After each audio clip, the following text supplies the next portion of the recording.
안녕하십니까? 요사이는 정말 좋은 기독교 서적이 많이 있죠. 그래서 손쉽게 다른 사람의 신앙을 공유하고 느끼면서 신앙생활에 많은 도움을 가져올 수 있습니다. 많은 저자들이 있지만 오늘 소개해드릴 책은 카일 아이들만의 은혜가 더 크다 하는 책을 읽어드리겠습니다. 요사이 좀 강팍했던 제 마음에 큰 도전을 주고 깨달음을 준 책입니다. 카일 아이들만은 탁월한 이야기꾼이고 성경의 메시지를 매우 실제적으로 전달합니다. 쉽고 재미있게, 그러나 전곡을 찌르면서 감동적으로 저자 자신의 삶을 녹여낸 이야기와 은혜를 경험한 많은 사람들의 이야기로 가득 차 있습니다. 이 책은 수많은 은혜로운 책 중에 하나로 머무르지 않고 처리되지 않은 과거의 문제로부터 우리의 죄와 실수, 상처, 패배, 복수하고 싶은 열망, 용서하고 싶지 않은 마음, 우리가 해결할 수 없는 불가능한 상황까지 우리의 삶을 신실하게 돌보시는 하나님의 압도적인 은혜와 용서에 대한 강력한 메시지라고 합니다. 맥스 루카이도는 말하기를 이 카일 아이들만은 절대 지루하지 않다고 했습니다.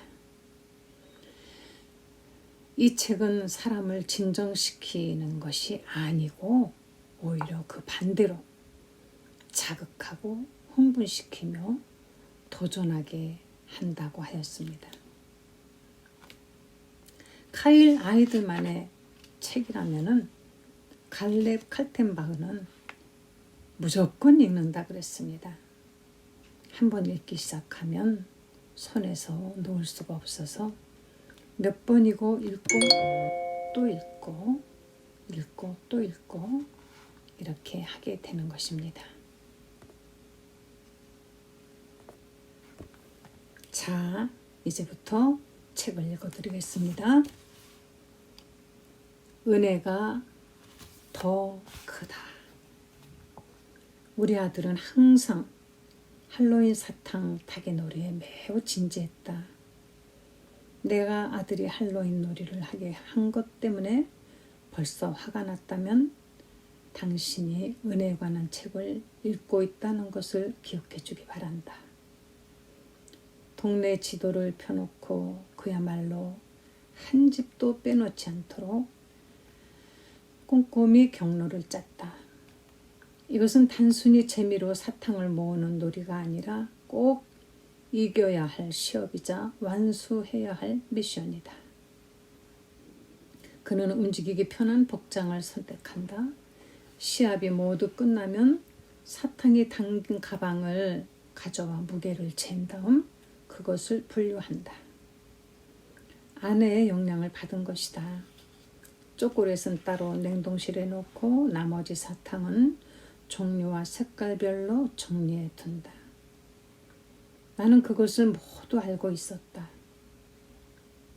다만 내가 몰랐던 것은 그 아이가 스프레드 시트를 만들어 사탕을 얼마나 모았는지, 얼마나 먹었는지, 남은 게 몇 개인지 기록해 둔다는 사실이었다.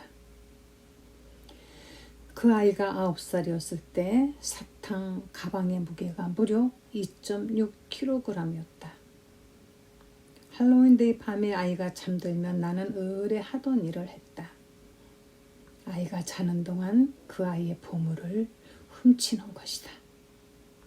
사탕 몇 개만 없어져도 눈치채지 못할 거라고 생각했다. 그래서 세계를 가져오고 증거를 없앴다. 다음날 일을 마치고 집으로 돌아와 현관문을 열자 아이가 나를 기다리고 있었다. 아빠, 우리 얘기 좀 해야겠는데요. 그리고 나를 앉혀놓고 이렇게 물었다. 저한테 하실 말씀 없어요? 나는 살짝 긴장했고 혹시 아내가 날 배신한 게 아닐까 생각했다. 아마 그 아이가 주니어 민트 초콜릿 사탕으로 그녀를 매수했을 것이다. 그때 아들은 내가 이해할 수 없는 숫자와 부호들이 적힌 종이 한 장을 내밀었고 내 눈을 쳐다보며 내가 태피 사탕 3개를 먹었다는 걸 알고 있다고 말했다. 들킬 거라고 생각하지 못했는데 알고 보니 그 아이는 자기 사탕을 다 파악하고 있었던 것이다. 아들에게 사실을 부정했지만 증거가 너무 강력했다. 게다가 나는 이번이 첫 범죄가 아니었다. 나는 아들에게 미안하다고 말하는 대신 몇 가지 사실을 지적했다. 이를테면 내가 내 아버지다라는 말 같은 것이다. 분명 사탕 몇 개가 그리 중요한 것은 아니다. 그러나 그때 나 자신에 대해 발견한 사실이 있었다. 내가 어떤 잘못을 했을 때 그것이 꼭 큰일이 아니더라도 나는 나 자신을 방어하는 경향이 강하다는 것이다. 자기 잘못을 인정하는 것을 좋아하지 않는다. 나 자신을 열렬히 방어하고 비이성적으로 정당화하고 거의 대부분 내가 저지른 일에 심각성을 축소하려고 한다. 사탕 3개를 훔친 도둑으로 몰렸을 때 나의 반응이 이러하다면 내 삶의 어떤 죄에 대해서도 역시 정직하거나 겸손하게 반응하지 않을 것이다. 내 안에 있는 모든 것을 부정하고 비교하고 축소하고 정당화하려는 것이다. 하지만 그런 마음으로 내 죄에 접근하는 한 나는 하나님의 은혜의 능력과 위대함을 경험할 수 없을 것이다. 진실. 은혜를 아는 능력은 은혜의 필요성을 인정하는 정도와 직접적인 관련이 있다. 내 죄의 추악함을 인식할수록 하나님의 은혜의 아름다움을 알 수 있다. 성경은 거울을 들고 우리 죄의 실체를 직시하게 한다. 모든 사람이 죄를 범하였음에 하나님의 영광에 이르지 못하더니 로마서 3장 23절. 그러면 모든 사람은 누구를 포함하는가? 모든 사람은 당신과 나를 포함한다. 우리는 모두 죄를 범했다. 그전에도 이 말을 들어보았으리라. 그러나 새로운 정보는 아닐 것이다. 내 질문은 그 정보에 어떻게 반응하느냐는 것이다. 오랫동안 나는 이런 구절들을 읽으며 혼자서 이렇게 생각했다. 그래, 맞아. 엄밀히 말해서 나는 죄를 범했어. 하지만 그렇다고 죄를 지은 건 아니야. 보통은 나에게 이런 식으로 말했다. 난 그렇게 나쁘진 않아. 아내와 함께 어느 식당에서 저녁을 먹고 있는데 50대 후반쯤 되어 보이는 한 여성이 다가와 자신을 소개했다. 그녀는 자신이 최근에 그리스도인이 된 이야기를 하기 시작했다. 그런데 그녀는 그리스도인이라고 하지 않고 예수님의 제자라고 말했다. 그녀는 다른 테이블에 앉아있는 자신의 남편을 가리켰다. 아마 그가 그녀와 함께 인사하지 않은 이유를 설명해야 한다고 느꼈던 것 같다. 그녀는 자기 남편이 화가 난 것이 아니라 다만 좀 짜증이 나고 이해가 안 되는 것 같다고 설명했다. 나는 웃으며 그에게 손을 흔들어 보였다. 그도 손을 흔들었지만 웃지는 않았다. 그가 손을 흔드는 모습은 마치 교차로에서 다른 차에게 양보할 때 하는 바로 그런 손짓 같았다. 나는 그에게 가서 내 소개를 했고 우리는 2분간 이야기를 나누었다. 다음 날 나는 그 두 사람에게 이메일을 보냈다. 만나서 반가웠고 혹시 질문이 있으면 내가 도와줄 수 있을지 모르니 알려달라고 했다. 그 후 2달 동안 아무 연락이 없었다. 그러던 어느 날 그 남편에게서 이메일이 왔다. 그는 자신의 아내에게서 본 변화들에 대해 이야기했다. 그녀는 더 친절하고 인내심이 많아졌다고 했다. 좀 더 밝아 보인다고도 했다. 하지만 그는 이런 변화를 기뻐하기보다는 회의적이었다. 다음은 그가 보낸 이메일의 일부 내용이다. 그녀는 지금 훨씬 더 행복해 보입니다. 하지만 제가 보기에 그녀는 단지 제가 맹목적으로 빠지게 만들려고 하는 것 같아요. 나는 이 이메일이 그냥 하는 말이 아니라고 알았다. 그는 내게 손을 내밀고 있었다. 하지만 그것을 말하고 싶어 하지 않았다. 나는 그에게 답장을 보냈고 아내와 함께 교회에 나와 예배를 드린 후에 잠시 나를 만나지 않겠느냐고 물었다. 우리는 작은 방에 앉아 있었고 나는 그에게 복음의 기쁜 소식을 전하기 시작했다. 로마서 3장 23절로 시작해서 모든 사람이 죄를 범하여 하나님의 기준에 미치지 못한다는 사실을 지적했다. 그러자 그는 즉시 방어적인 태도를 보이며 말했다.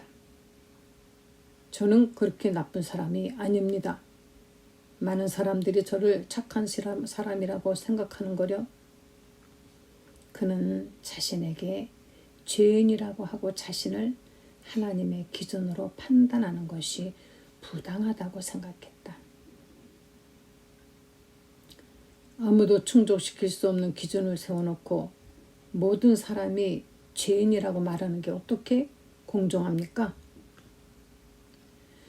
그는 계속 말했다. 그건 마치 사정거리 밖에 관역을 세워두고 총 쏘는 사람에게 관역을 맞추지 못한다고 비난하는 것이나 마찬가지입니다. 나는 우리가 죄인인 이유를 신학적으로 설명하기 시작했다. 에덴 동산의 아담과 하와부터 죄가 어떻게 세상에 들어왔는지 말하려고 했다. 우리가 어떻게 하나님을 거역했는지를 설명하기 위해 내가 사용할 용어들이 그를 감동시킬 거라고 생각했다. 하지만 죄의 전가나 인류의 죄에 대해 이야기하기도 전에 그의 아내가 내 말을 가로막더니 자신이 이야기를 좀 해도 되는지 물었다. 그녀는 내 허락을 기다리지 않고 바로 자기 남편에게 이렇게 말했다. 당신은 술에 취해서 배우자한테 소리를 질러도 괜찮다고 생각해요? 당신의 매출 실적에 대해 거짓말해도 괜찮다고 생각해요? 손자한테 그 아이의 경기를 보러 가겠다고 해놓고 안 가도 괜찮다고 생각해요? 그리고 서너 가지 개인적인 질문을 더 했다. 분명히 남편의 잘못을 비난하는 내용이었다. 이 질문들에 대한 그의 대답은 너무 뻔했다. 그러자 그녀가 이렇게 말했다. 당신은 하나님의 기준에 맞춰야 하는 것이 부당하다고 말하지만 당신 자신의 기준에도 미치지 못하잖아요. 나는 그 문제를 그런 식으로 생각해 본 적이 없었다. 설교자가 우리를 가리켜 죄인이라고 부를 때 우리는 방어적인 태도를 취할 것이다. 하지만 하나님의 기준은 있더라도 우리는 우리 자신의 기준조차 충족시킬 수 없다. 우리는 우리 자신과 다른 사람들에게 우리가 그렇게 나쁘지는 않다고 확신시키기 위해 노력한다. 그러나 사실 우리는 우리가 상상한 것보다 훨씬 더 나쁘다.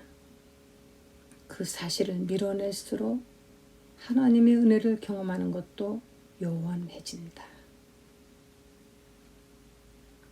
현실과 우리 죄의 깊이를 보지 못하면 하나님의 은혜를 놓친다.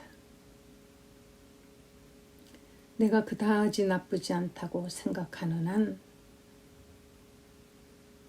은혜가 매우 좋아 보이지 않을 것이다. 우리는 흔히 몇 가지 방식으로 우리가 그다지 나쁘지 않다는 결론에 다다른다.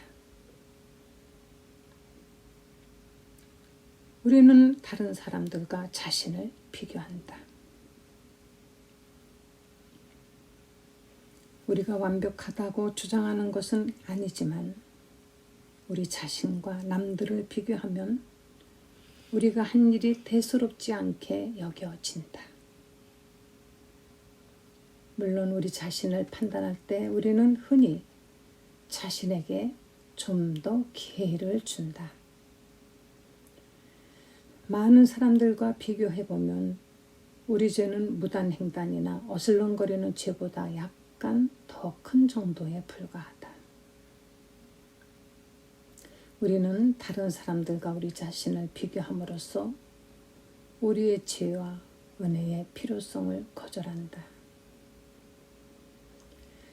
그러나 우리 자신을 남들과 비교하며 그들보다 낫다고 느낄 때 무엇을 하는 것인지 아는가? 바로 죄를 짓고 있는 것이다. 하나님의 관점에서 우리의 교만과 독선이 우리가 비교한 다른 사람의 죄보다 더 추악할 수 있다.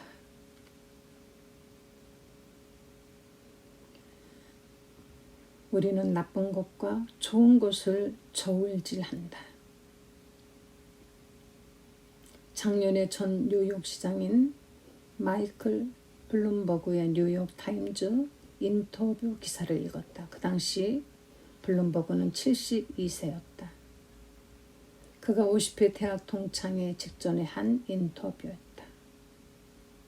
블룸버그는 자신의 동창들 중에 이무 죽은 사람이 얼마나 많은지 생각하면 정신이 번쩍 든다고 말했다.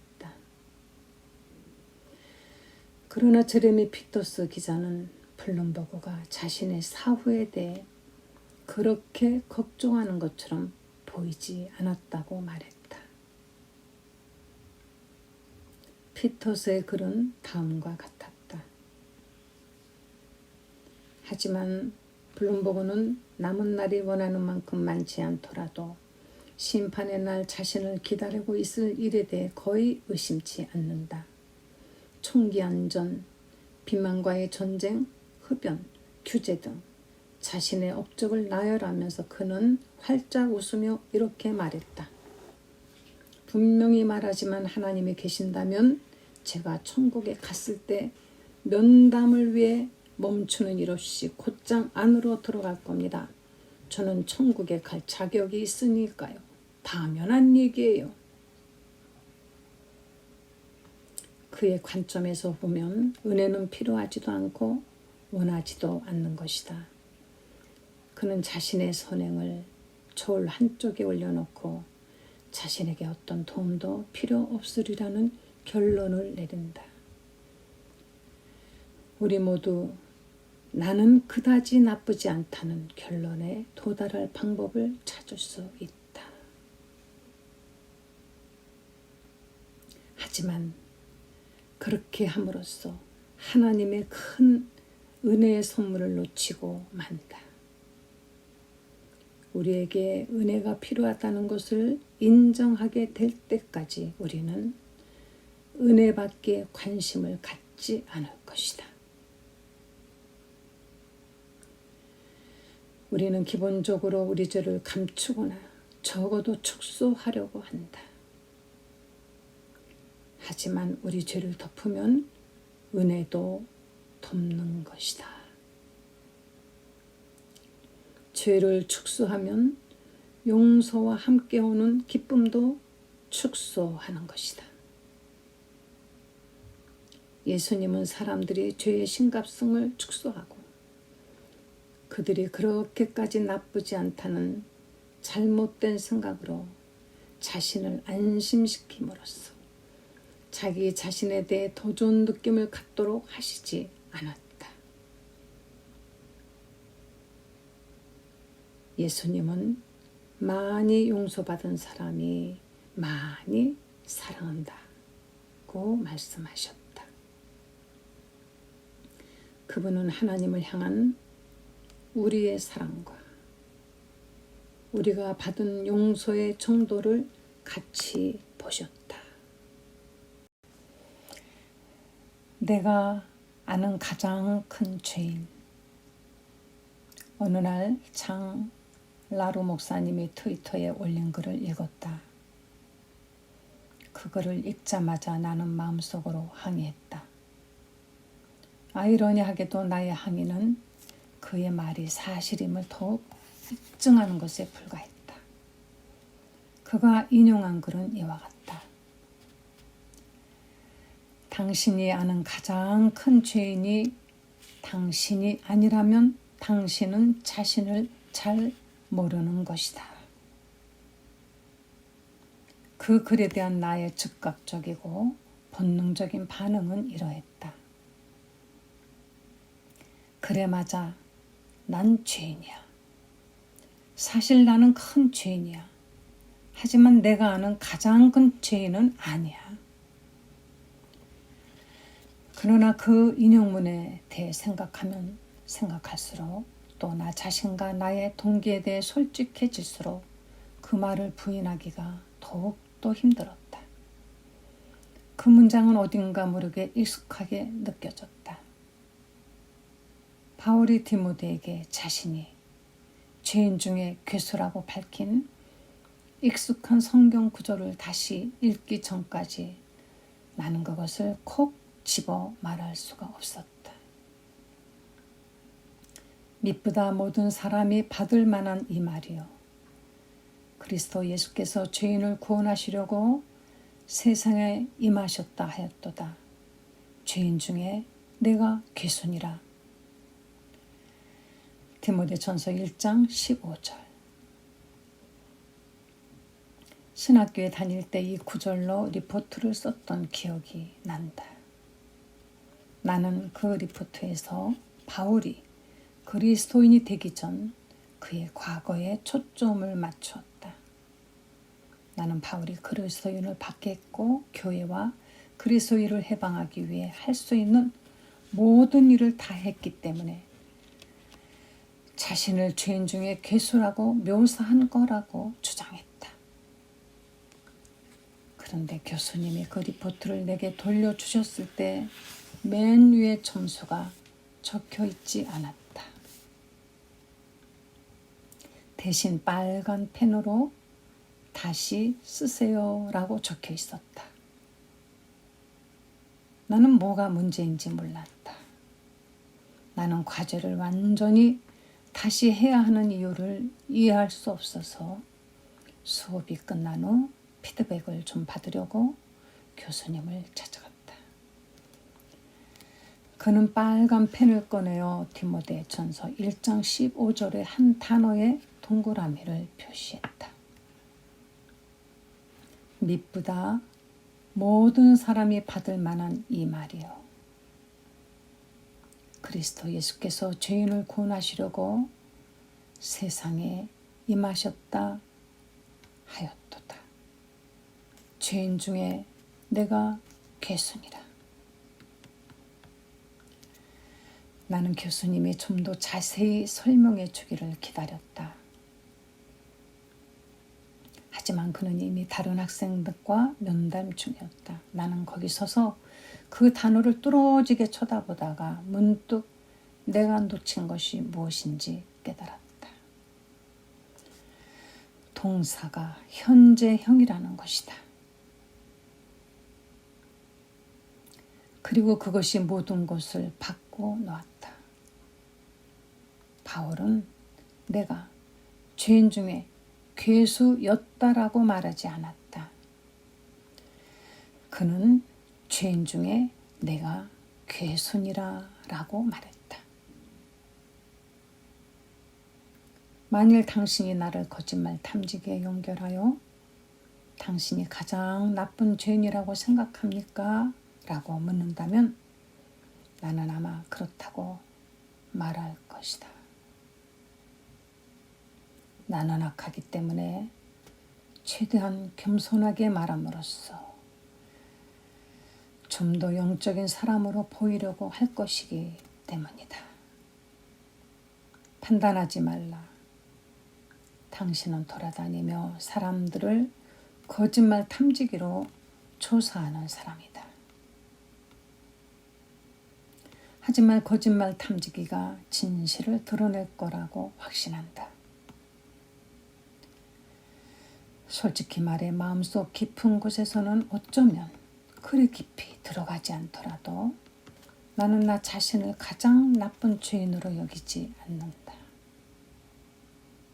하지만 내가 말할 수 있는 것은 하나님의 의에 대해 더 많이 배우고 나의 삶과 내 안의 동기들을 더 자세히 살필수록 나 자신이 내가 아는 가장 나쁜 죄인이라는 것을 피할 수 없는 결론에 더 가까이 가게 된다는 사실이다. 네, 오늘은 여기까지 읽어드리겠습니다. 여러분, 마음의 평안을 얻으시고 그리고 또 어려울 때 기도하시다가 내일 다시 만나요.